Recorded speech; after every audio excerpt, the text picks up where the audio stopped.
Не за горами парад Великой Победы. Так в Хандыге стартовала акция «Георгиевская ленточка». Первыми к ней присоединились педагоги, учащиеся Хандыгской средней школы и работники здравоохранения Тампонского района. С подробностями Мария Винокурова.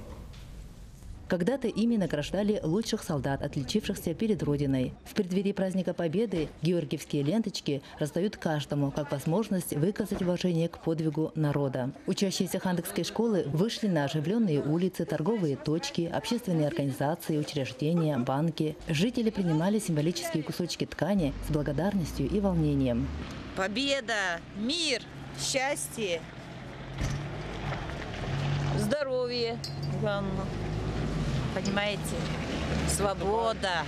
Больше всего мне дорого то, что мой был отец на войне. И то, что он был на малой земле, воевал.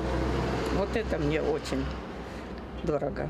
Хандыгская средняя школа впервые приняла участие в акции. Вручать 25 сантиметров памяти в цветах дыма и пламени доверили активистам школы. Цель акции – почтить память воинов, подвиг тех, кто сражался за Родину. Все, конечно же, брали с радостью ленточки, и вся их радость нам передавалась, и, конечно же, создавалось предпраздничное настроение. В течение часа разошлись все 200 ленточек. Проведение таких акций не даст нашим детям забыть о подвиге, который совершили их деды и прадеды, о Великой Отечественной войне, о Великой Победе и, конечно, трагизме тех страшных лет.